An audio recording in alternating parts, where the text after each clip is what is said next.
Hello दोस्तों, Hindi स्टोरिया channel आपका अभिनंदन करता है। कहानी सुनने के लिए आपका धन्यवाद। कहानी पसंद आए तो लाइक और सब्सक्राइब जरूर करें। बिना देरी किए चलिए कहानी शुरू करते हैं। कथा वहीं से शुरू होती है जहां पर खत्म हुई थी। राजा ने कहा, और ये बच्चे तुम्हारे हैं? गरुड़ी बोली, हाँ महाराज, ये बच्चे मेरे ही हैं। राजा ने गरुड़ से पूछा, तुम्हारे गृह संसार में ऐसा क्यों हुआ? गरुड़ ने कहा, महाराज, मैं बाहर के अन्य जंगल में चरने के लिए गया था। तब जंगल में दावानल लगा था। मुझको लगा कि वहाँ तुम्हारी पत्नी गरुड़ी और बच्चे अग्नि में जलकर मर गए होंगे, इसलिए मैं वहीं दूसरे जंगल में ही रुक गया था। फिर न्याय राजा ने गरुड़ी से पूछा, क्या गरुड़ ठीक कह रहा है? ये बात सच है? गरुड़ी बोली, महाराज, गरुड़ झूठ बोल रहा है। दरअसल सच बात तो और ही है। गरुड़ी ने जंगल में दावाग्नि लगी, तब से बात शुरू करके बच्चों पर से झगड़े होने और बच्चों की गरुड़ की मांग तक की बात राजा को कह सुनाई। गरुड़ी की बात सुनकर राजा ने सिर हिलाया। राजा ने कहा, गरुड़, अब तुम गरुड़ी को साथ रखोगे? गरुड़ ने कहा, हाँ महाराज, मैं अब भी गरुड़ी और बच्चों को अपने साथ रखने को तैयार हूँ, कारण वह मेरी पत्नी है और अपने बच्चों के बिना तो मेरा जीवन व्यर्थ है। फिर राजा ने गरुड़ी से पूछा, गरुड़ी, तुम गरुड़ के साथ रहोगी? गरुड़ी ने कहा, मैं कैसे जाऊं? दावानल लगा तब हमको छोड़कर भाग गए थे, तो अब इनका क्या भरोसा? मेरा और बच्चों का तो यह नया जन्म हुआ है, समझो। राजा ने कहा, गरुड़, गरुड़ी तो तुम्हारे साथ रहने को तैयार नहीं है, तो तुम क्या करोगे? गरुड़ ने कहा, महाराज, गरुड़ी नहीं आई तो कोई बात नहीं, परंतु मेरे बच्चे मुझको मिलने चाहिए। गरुड़ी बोली, महाराज, मैं किस तरह से इन्हें बच्चों को सौंप सकती हूँ? उनको मैंने जन्म दिया है, दावानल से बचाया है, छोटे से बड़ा मैंने किया है, तो इनको क्यों दे दूं? मैं बच्चों को इन्हें नहीं दूंगी। गरुड़ ने कहा, महाराज, मेरे बच्चे मुझको मिलने चाहिए। गरुड़ी ने कहा, मैं बच्चों को नहीं दूंगी। राजा के लिए बड़ा कठिन प्रश्न खड़ा हुआ। बच्चों को किसका माना जाए, नर का गिनना या मादा का? फिर उन्होंने खूब विचार करके न्याय दिया, गरुड़ी बहन, बच्चों को तुमने जन्म दिया, दावानल से तुमने बचाया, छोटे से बड़ा किया, तुझको बड़ी मुश्किल हुई, परंतु वंश तो नर का ही कहलाता है, इसलिए ये बच्चे तो गरुड़ के ही माने जाएंगे।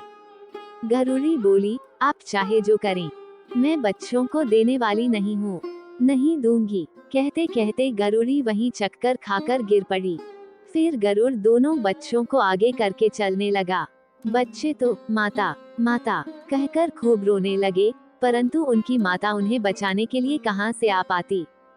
फिर तो गरुड़ी किसी तरह से उठकर वहां से निकली और साकरी नदी पर आकर बच्चों के लिए खूब विलाप करने लगी।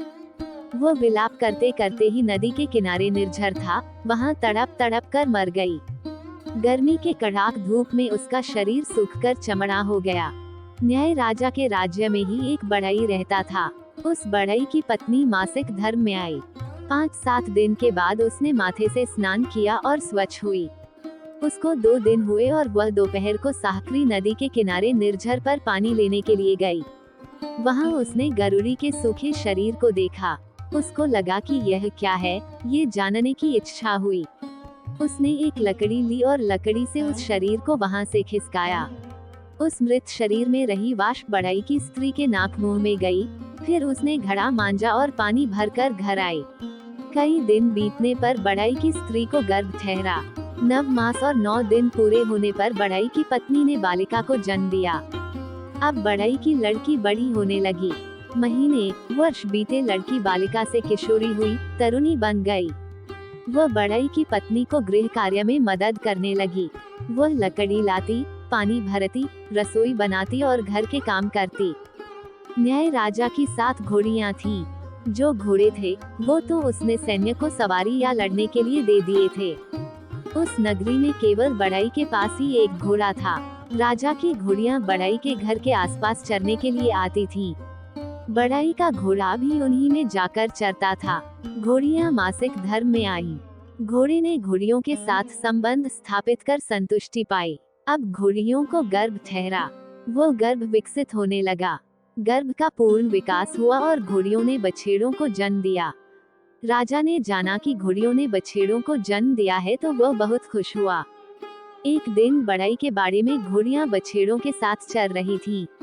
उसमें बढ़ई का घोड़ा भी जाकर चरने लगा। उसको बढ़ई की लड़की ने देखा, वह बहुत खुश हो गई। लड़की ने बढ़ई को बुलाया और घोड़ी तथा बछेड़ों को दिखाकर कहने लगी कि ये बछेड़े किसके हैं। बढ़ई बोला, बेटा, ये घोड़ियां और बछेड़े तो राजा के हैं। लड़की बोली, परंतु ये घोड़ा तो अपना है।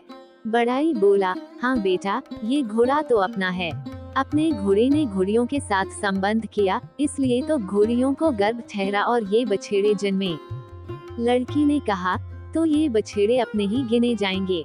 बढ़ई बोला, है तो ऐसा ही, अपने घोड़े की वंशज, इसलिए ये बछेड़े अपने हैं, परंतु जाने दे अब। राजा की क्या बात करना, बड़े लोगों की बड़ी बात, हम छोटे मुंह से बड़ी बात क्यों करें। लड़की बोली, लेकिन पिताजी, हम कहाँ बड़ी बात कर रहे हैं, जिसका वंश उसके बालक। लड़की खुश हो गई। वह बछेड़ों और घोड़े को हाँक लाई और तबेले में बंद कर दिया। सांझ को घोड़ियां राजा के घर आईं। वे बछेड़ों के बिना थीं, बछेड़ों के लिए तूफान मचाने लगी। घोड़े की रखवाली करने वाला बछेड़ों की खोज में निकला। उसने देखा कि बछेड़े बढ़ई की घुड़साल में बंद हैं। वह बढ़ई के घर गया और कहा, बढ़ई, इन बछेड़ों को छोड़ दो, ये राजा के बछेड़े हैं। बढ़ई बछेड़ों के बंद किए हुए तबेले का दरवाजा खोलने गया, लेकिन लड़की ने उसको रोका। नहीं, ये राजा के नहीं हैं, फिर क्यों देना है। बढ़ई लड़की को समझाता है, पर वो नहीं मानती और बछेड़ों को नहीं देती है। बढ़ई ने कहा, बेटा, राजा के आदमी बछेड़े लेने के लिए आए हैं तो दे देते हैं। लड़की ने कहा, परंतु क्यों देना, ये अपने घोड़े के वंश हैं, राजा को इन्हें नहीं देना है। राजा के नौकर ने घर जाकर पूरी बात राजा से कही। अब राजा ने बढ़ई को बुलवाया। राजा ने कहा, बढ़ई, अपने तबेले में मेरे बछेड़ों को बंद किया है, उन्हें क्यों नहीं छोड़ता। बढ़ई ने कहा, महाराज, उन बछेड़ों को तो मेरी लड़की ने बंद कर दिया है, उसको पसंद है, इसलिए रखा है।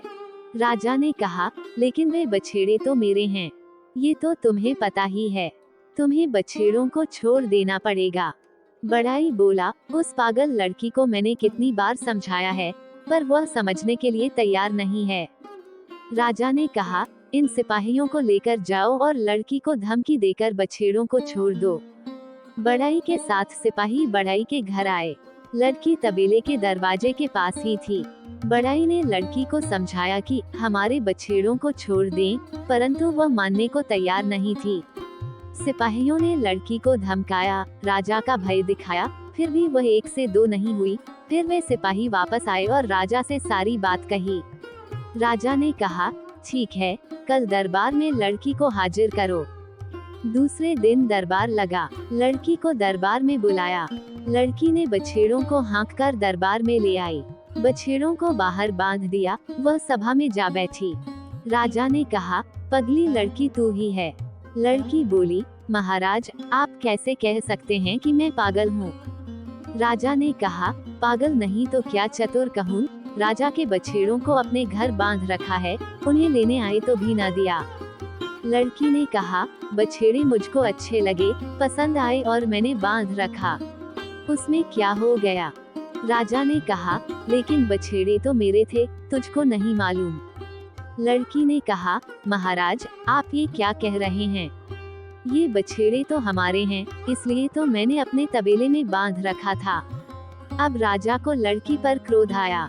राजा ने कहा, लड़की, तेरा मगज तो ठीक है ना। बछेड़े मेरे हैं और तू मेरे साथ कैसी बात कर रही है। लड़की बोली, महाराज, मैं सच बात कर रही हूँ, ये बछेड़े हमारे हैं। राजा ने कहा, लड़की, तू तो बिल्कुल पागल निकली। इन बछेड़ों को मेरी घोड़ियों ने जन्म दिया है तो तेरे बछेड़े कैसे हुए। लड़की ने कहा, महाराज, भले आपकी घोड़ियों ने जन्म दिया होगा, पर वंश तो हमारा है ना। हमारे घोड़े द्वारा इन घोड़ियों ने गर्भ धारण किया था, इसलिए वंश तो हमारा और वंश हमारा, मतलब बछेड़े भी हमारे हुए। राजा ने कहा, लड़की, तू क्या कह रही है। संसार में ऐसा कहीं होता है, घोड़ी के साथ जो घोड़ा संबंध स्थापित करे, उससे घोड़ा के मालिक के बछेड़े हो जाएंगे। लड़की ने कहा, वाह रे न्याय राजा, आपका अभिनंदन। आपका न्याय भी कदम कदम पर बदलता है, कभी कैसा न्याय कभी कैसा। इस तरह के न्याय का पशु पक्षियों को पता होता तो वे यहाँ नहीं रहते। राजा ने कहा, लड़की तुझको क्या हुआ, तुझे कहाँ अन्याय हुआ है? लड़की बोली, महाराज याद कीजिए, आज से 15 वर्ष पहले की बात है। यहाँ राज दरबार में बच्चे नर के या मादा के ऐसा ही झगड़ा लेकर गरुड़ गरुड़ी आपके पास न्याय लेने आए थे।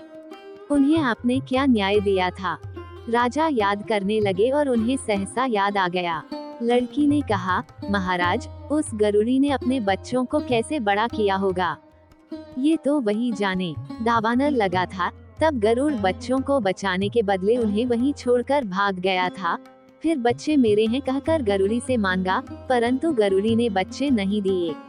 उन बच्चों को लेने के लिए वो गरुड़ आपके पास न्याय मांगने आया। उनकी बातें सुनकर आपने न्याय किया कि वंश नर का कहलाता है, इसलिए बच्चे गरुड़ के हैं। आपने बच्चों को गरुड़ को सौंप दिया। बेचारी गरुड़ी की क्या हालत हुई, वो तो बच्चों के बिना तड़प तड़प कर मर गई। राजा को गरुड़ गरुड़ी की सब बातें याद आ गईं, इसलिए वह शांत ही रहा। लड़की ने कहा, महाराज सच बात है न? राजा बोला, हाँ बेटी तेरी बात सच है। लड़की ने कहा, महाराज अब बोलिए, ये बछेड़े किसके हैं? हमारे ही हैं न, हमारे घोड़े के वंश हैं, इसलिए हमारे ही कहलाएंगे। राजा बोले, हाँ ऐसा ही है। लड़की राजा के दरबार से निकली और बछेड़ों को खदेड़कर वापस अपने घर ले गई। राजा लड़की और बछेड़ों को देखता ही रह गया। राजा विचार करने लगा, लड़की बहुत होशियार निकली, मुझे पराजित करके न्याय प्राप्त कर लिया। कुछ दिन बीते और राजा ने सिपाहियों को भेजकर बढ़ई को बुलवाया। राजा ने बढ़ई से कहा, बढ़ई मुझको एक मंदिर बनवाना है। बढ़ई बोला, हाँ महाराज हम बना देंगे। राजा बोला, हम सब जिस तरह से मंदिर बनाते हैं उस तरह से यह मंदिर नहीं बनाना है। बढ़ई, इस मंदिर का पहले सोने का कलश रखना है, फिर मंदिर का स्तंभ खड़ा करना है। बढ़ई तो राजा की बात सुनकर चुप ही हो गया। बढ़ई राजदरबार से घर आया, उसने कामधाम छोड़ दिया, वो विचारों में ही खोया रहता। बढ़ई की पत्नी ने उसको कहा, स्वामी तुम्हें क्या हो गया है? बढ़ई ने कहा, कुछ नहीं, मैं तो अच्छा ही हूँ। लड़की भी बढ़ई से पूछने लगी, लेकिन बढ़ई कुछ नहीं बोला। वो खाना खाने के लिए बुलाने पर भी खाने नहीं आता। उसको चिंता होने लगी, क्या करना है। बढ़ई की पत्नी और लड़की उससे कहती, जो बात हो उसे हमसे कहिए तो सही, उसका कोई उपाय निकलेगा। फिर एक दिन बढ़ई ने पत्नी और लड़की से राजदरबार में राजा की कहीं मंदिर बनाने की बात कह सुनाई। उस बात को सुनकर बढ़ई की पत्नी को भी चिंता होने लगी, लेकिन बढ़ई की लड़की तो आनंदित हो गई। लड़की ने बढ़ई से कहा, पिताजी आप क्यों चिंता कर रहे हैं? उसका हल तो हम निकालेंगे, चिंता करना छोड़ दीजिए। फिर भी बढ़ई और उसकी पत्नी तो चिंता में ही रहने लगे। दूसरे दिन लड़की ने उड़नी उड़कर राजा के दरबार की ओर चली। उसने राजा के महल में आकर राजा को नमस्कार किया। राजा ने लड़की को देखा। अब राजा ने लड़की से पूछा, लड़की तू किस लिए आई है? लड़की ने कहा, महाराज घर में खाने के लिए कुछ भी नहीं है, इसलिए मजूरी लेने आई हूँ। आपका मंदिर बनाना है, उसमें से वो मजूरी काट लीजिएगा। राजा ने कहा, कोई बात नहीं, तू मजूरी में क्या लेगी? पैसा दूं या अनाज, दलहन क्या दूं? लड़की ने कहा, महाराज अनाज ही दे दीजिए। राजा बोला, अनाज में क्या लोगी? कोदो, सावा, धान, ज्वार, बाजरा क्या लेगी? लड़की ने कहा, महाराज सांवा की ही मजूरी दीजिए। राजा ने नौकर को बुलाया और कहा, इस लड़की को सांवा की मजूरी एक मपना भर दे दो। नौकर लड़की को लेकर गोदाम में आया।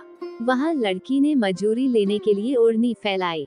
नौकर ने तगाड़े में सांवा निकालकर मजूरी देने के लिए मपना ले आया और भरने लगा। तब लड़की ने नौकर से कहा, मुझको मजूरी तुम देने वाले हो? नौकर ने कहा, तो कौन राजा देंगे? लड़की ने कहा, मैं तो तुम्हारे हाथ की मजूरी नहीं लूंगी। राजा अपने हाथ से मजूरी देंगे तो ही लूंगी। नौकर ने बहुत समझाया कि राजा तो किसी को अपने हाथ से मजूरी नहीं देते, हम नौकरों को ही देने के लिए कहते हैं। ये सब काम तो हमको ही करना पड़ता है, इसलिए तो हम नौकर हैं। लेकिन लड़की नहीं मानी, उसने तो हठ ही पकड़ लिया कि तुम चाहे जो करो सो, पर मैं तो राजा के हाथ से दी हुई मजूरी ही लेने वाली हूँ। फिर नौकर जाकर राजा से बात करता है कि लड़की मेरे हाथ से मजूरी नहीं ले रही है, वो तो आपके हाथ से ही मजूरी लेने को कहती है। राजा ने कहा ठीक है, उसे मेरे हाथ से मजूरी चाहिए तो मैं उसको मजूरी दूंगा। फिर राजा आया और सावा से मपना भरकर लड़की की ओढ़नी में खाली करने गया। लड़की ने तभी बीच में हाथ करके मजदूरी देने से रोका, फिर बोली महाराज, मपने में ठीक ऊपर तक सावा नहीं भरा है। राजा ने मपना खाली करके फिर से भरा और ओढ़नी में खाली करने को तैयार हुआ। तब फिर लड़की ने हाथ से रोका और बोली महाराज, मपना ऊपर तक ठीक से भर गया है, परंतु अब भरने की पद्धति बदलनी पड़ेगी। राजा ने पूछा कैसी पद्धति? लड़की ने कहा महाराज, पहले मपने का ऊपरी भाग भरना चाहिए, फिर मपने में अनाज भरना चाहिए। ऐसा काम नौकर से नहीं होता, इसलिए तो मुझे आपको बुलाना पड़ा है। राजा ने कहा तेरा बाप ऐसा करता है।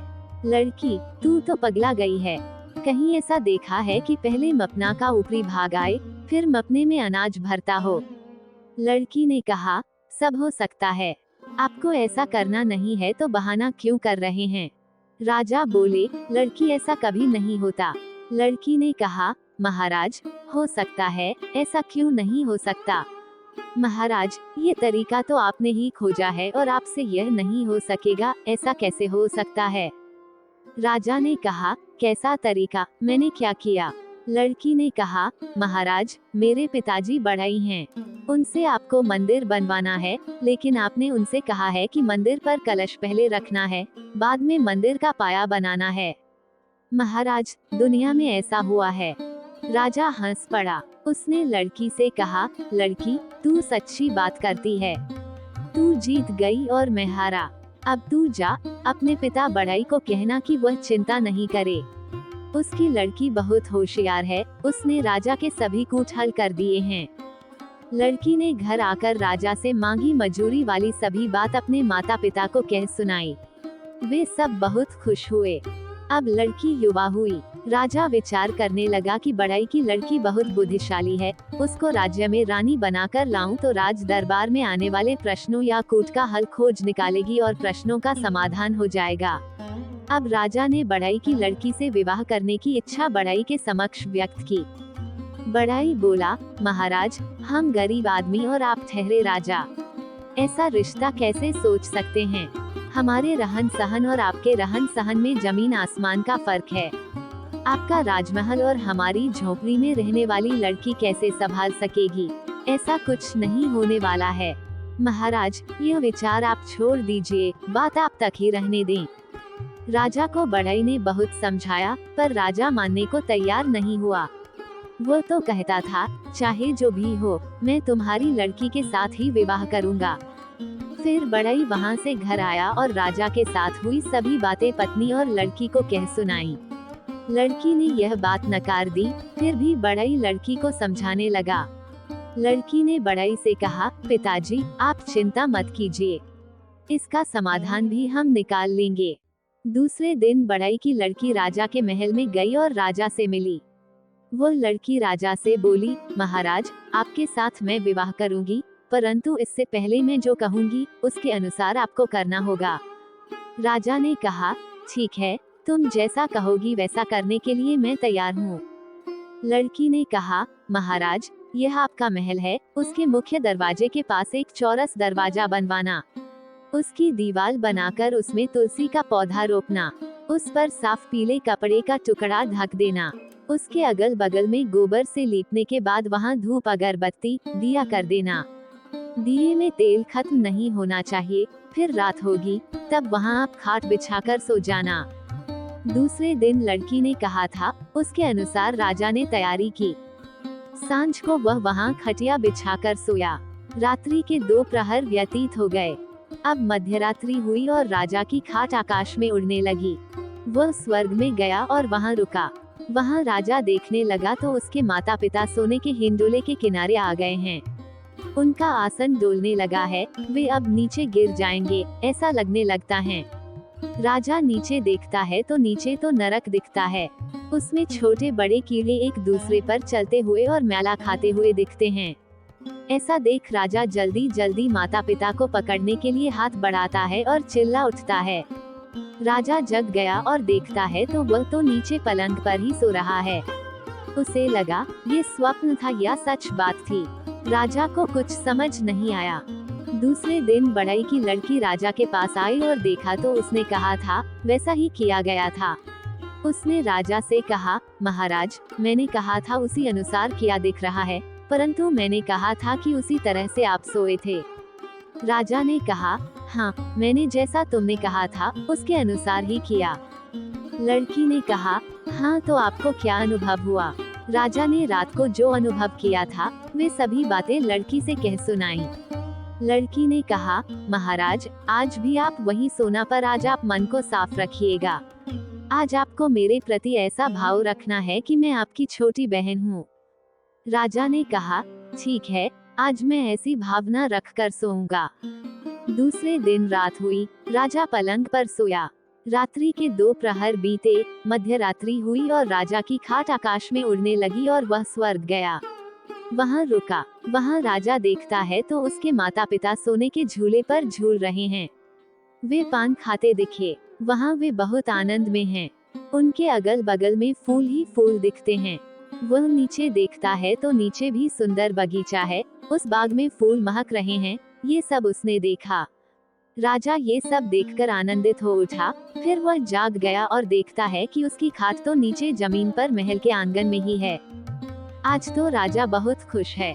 सुबह लड़की राजा के महल में आई और राजा से रात्रि को क्या अनुभव हुआ उस विषय में पूछने लगी। रात में जो अनुभव हुआ वह सभी अनुभव राजा ने लड़की से कह सुनाया। इसे सुनकर लड़की ने राजा को कहा, महाराज, पहली रात को आप मेरे प्रति पत्नी का भाव रखे थे। मुझे ब्याहेंगे इस भाव से आप वहाँ सोए थे, इसलिए आपको स्वर्ग में आपके माता पिता झूले के किनारे बैठे हुए अभी गिर पड़ेंगे या फिर गिरेंगे, और वे नीचे गिरेंगे तो सीधे नरक में जाएंगे, जहाँ कीड़े नरक खाकर रहते हैं। माता पिता की ऐसी स्थिति आपको दिखाई दी। अपने माता पिता को दुखी होते हुए आपने देखा, जबकि दूसरे दिन आपका मेरे प्रति भाव पवित्र था। आपने अपने मन में मुझको बहन मान लिया, और बहन का भाव पवित्र भाव होता है, इसलिए मन में कोई खराब विचार नहीं आया, और इसी कारण दूसरे दिन रात को आपके माता पिता स्वर्ग में झूले पर बैठे झूलते हुए और पान मसाला का मुखवास करते आनंदित मुद्रा में दिखाई दिए। उनको बगीचे में फूलों की सुगंध भी मिलती है, ऐसा लगा। इस तरह वो सुखी दिखे। महाराज, इस प्रकार के पवित्र भाव के कारण आपको ये सुखद अनुभव हुआ। इसलिए हे महाराज, आप मेरे साथ विवाह नहीं करेंगे। यदि करेंगे तो आपके माता पिता दुखी होंगे। राजा ने लड़की की बात मान ली। बड़ाई की लड़की अपनी ही छोटी बहन है, ऐसा पवित्र भाव रखा। फिर बड़ाई की लड़की को बड़ाई और बड़ाई की पत्नी को उन्होंने अपने ही माता पिता हैं, इस भाव से उनको राजमहल में बुलाकर साथ में रखा, और फिर खा पीकर प्रजा का, लोक का कल्याण करने लगा।